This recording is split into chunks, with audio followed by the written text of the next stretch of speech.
Thank you very much. The Prime Minister's regional visits are to explain why he believes new gun laws will make Australia safer. I'm sorry about that, but there is no other way. There is no other way. In the aftermath of the 1996 massacre at Port Arthur, Prime Minister John Howard donned a bulletproof vest and argued the case for gun control to crowds of angry protesters. Aware that once legal guns would now be banned, John Howard apologised for the inconvenience the gun laws may cause. I know that, I regret that, I apologise for that, but that is the basis of our decision. And he addressed any threats of a loss of electoral support for the coalition. If the political process in Australia turns against me because of the decision that I have taken, I will accept that decision. His reforms, including a ban on automatic and semi-automatic weapons and a national buyback scheme, changed the country by getting rid of more than 500,000 guns. But in the years since, the number of guns in Australia has skyrocketed. And as Anthony Albanese tries to change that, the coalition is fighting back, while the Greens have shown early support for the bill set to be debated today. I'm Nicole Johnston, and you're listening to 7am. Today, Deputy Director at the Australia Institute, Ebony Bennett, on why Australia has more guns than ever and whether Labor's proposed plan would make us safer. It's Tuesday, January 20.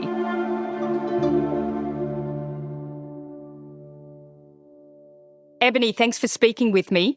Can you lay out for me what the government's proposing? Well, after the Bondi massacre last year, National Cabinet met and agreed to a number of gun law reforms. And now the government is implementing a bill that will hold up its end of the bargain on there. And that includes things like limiting the number of firearms that any one individual can hold, as well as limiting the open-ended kind of firearms licensing that we've seen in the past. Obviously, the national buyback scheme, and things like accelerating the work of standing up a national firearms registry. The government will establish a national gun buyback scheme to purchase surplus, newly banned and illegal firearms, the largest buyback since the Howard government initiated one in 1996. So in 1996, we saw the banning of semi-automatic and automatic weapons. And again, we'll see many more restrictions introduced of the type of firearm that we used in the Bondi massacre here. And the Commonwealth's part of that in this legislation will be, for example, restricting the importation of reloading rifles and shotguns into Australia. Australia's gun laws were last substantially reformed in the wake of the Port Arthur tragedy. The terrible events at Bondi show we need to get more guns off our streets. Now, in the aftermath of the Bondi attack, one of the most shocking revelations was the fact that the older gunman, Sajid Akram, that he had 6 legally registered guns, even though he was living in the city and his son had been investigated by ASIO. Why was that able to happen, and how do these laws go about addressing that? Well, it's not exactly clear as yet how that happened, but obviously it's evidence that our current gun laws as they stand aren't working as intended. It appears like the New South Wales authorities may not have had access to that intelligence from ASIO, or the fact that one of those perpetrators was known to ASIO in the way that he was. And this legislation will introduce provisions that mean that all of those licensing authorities at the state and territory level will be able to access that kind of intelligence from Commonwealth agencies like ASIO and the Australian Criminal Intelligence Commission, for example.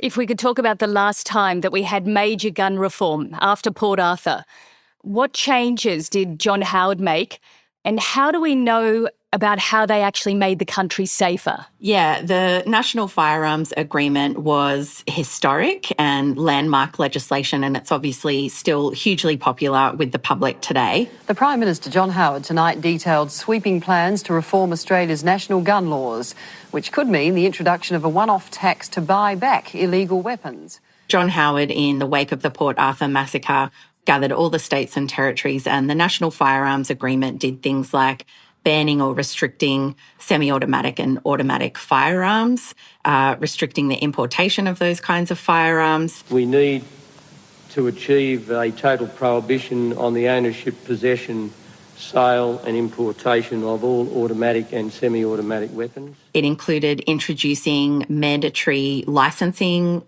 systems and background checks for all licence holders. It introduced things like rules for the storage and use of firearms. Obviously, it implemented the National Gun Buyback Scheme, which saw around 650,000 firearms surrendered to the authorities that at the time cost around $300 million to the Commonwealth. People could surrender their firearms, often to their local police station, and then from there, the Australian Federal Police were in charge of destroying those weapons. And obviously, it included people who owned guns that subsequently became illegal to own, or who, in the wake of Port Arthur, just felt like, I don't really need these firearms anymore and I would like to do my part by handing them in. And we know that the National Firearms Agreement was incredibly successful because in the years leading up to the Port Arthur massacre, we saw around 13 mass shootings in the 18 years preceding Port Arthur. In the wake of the National Firearms Agreement being introduced, that number of mass shootings involving casualties of 5 or more people dropped to 0. It had a number of other great benefits for the Australian community and their safety. So it accelerated the decline of homicides by firearm in Australia, and it also accelerated the decline in suicides by firearms in Australia. So it had a dramatic improvement in public safety, and it's really clear that the fewer guns are in the Australian community, the safer Australians are. Coming up, the unfinished business after Port Arthur.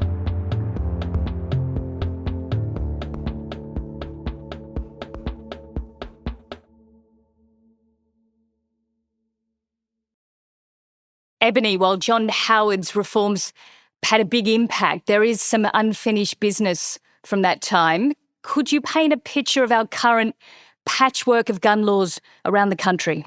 Yeah, well, as popular as the National Firearms Agreement was at the time, it's really important to note that really no state or territory, or the Commonwealth indeed, fully implemented all of the details of that agreement.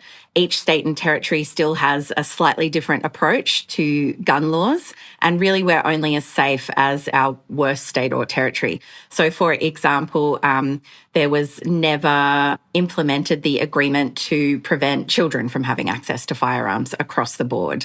In most states, there's no limit on the number of guns that any individual can hold.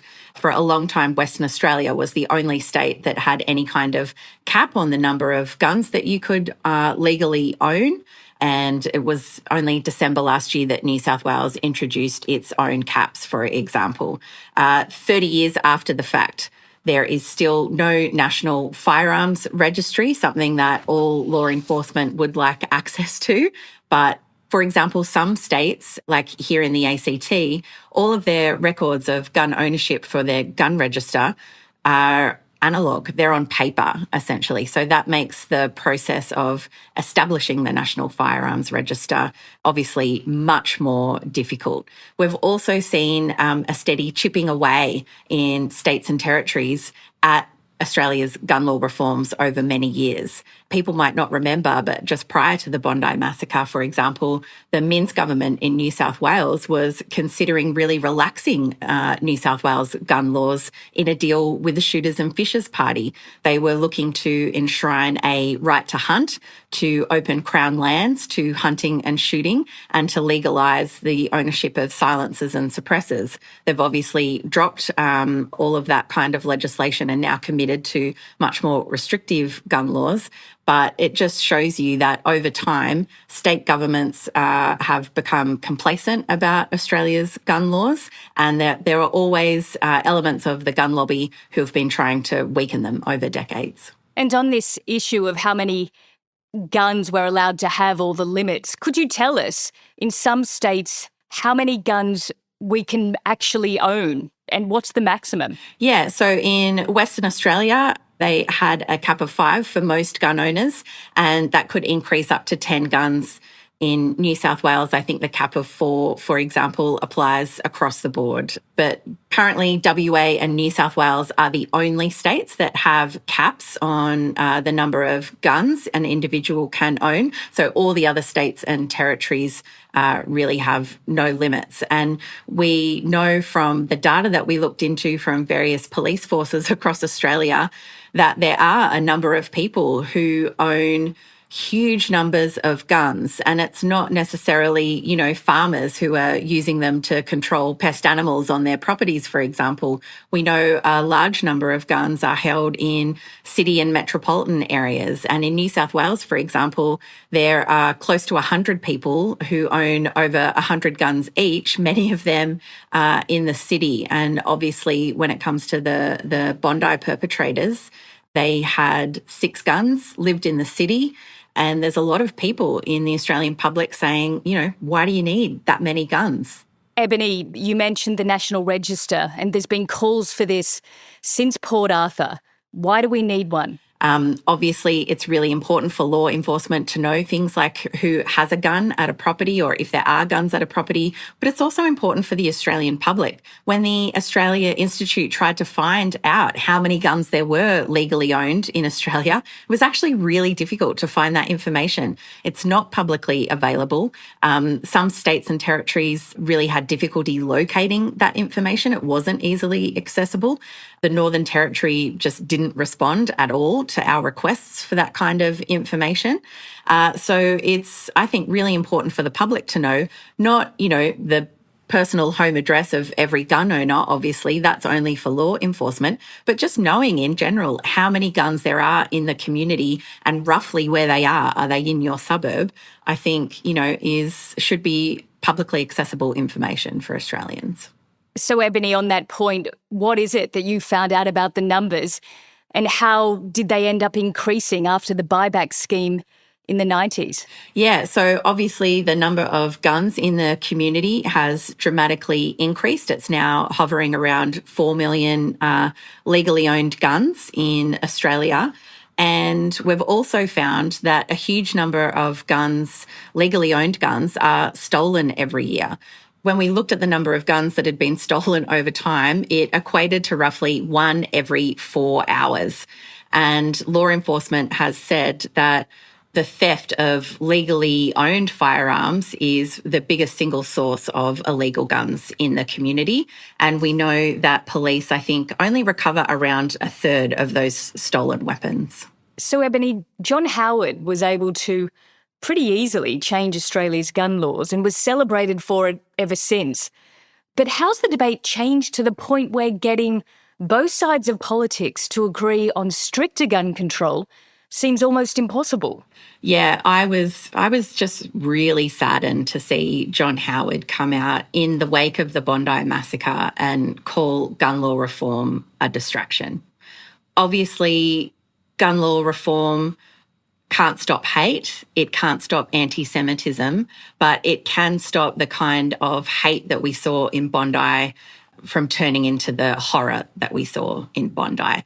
And I think John Howard's intervention here to label it gun law reform just a distraction really shows that the coalition is really willing to trash its political legacy on gun law reform in the interests of politicising this issue and making life more difficult for the Labor government.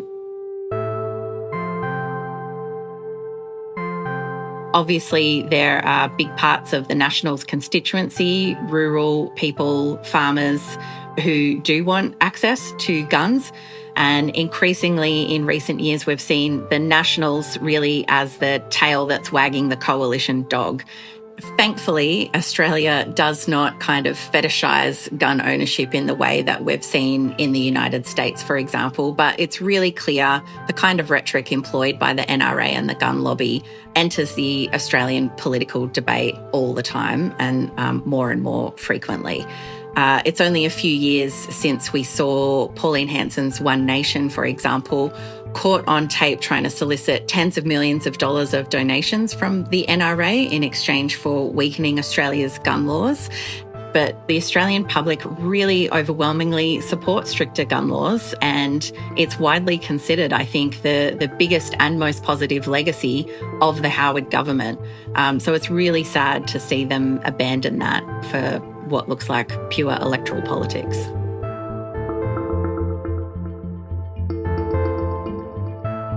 Ebony, thanks for speaking with us on 7am. Thank you.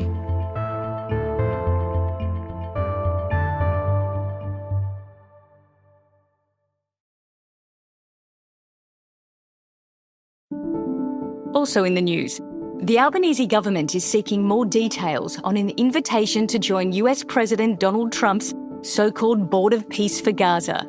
Deputy Prime Minister Richard Marles says the government welcomes the invitation to join the new international body. Despite concerns from some diplomats, it could undermine the work of existing organisations like the UN. The board, which would be chaired by President Trump, will limit member states to 3-year terms unless they pay $1.5 billion to fund the board's activities and earn permanent membership. And over the past year, Australian billionaires' average wealth grew by almost $600,000 a day, or more than $10.5 billion collectively, according to new analysis from Oxfam. In its annual inequality report, Oxfam noted that Australia now has 48 billionaires who hold more wealth than the bottom 40% of the population combined. That's 11 million people. I'm Nicole Johnston. This is 7am. Thanks for listening.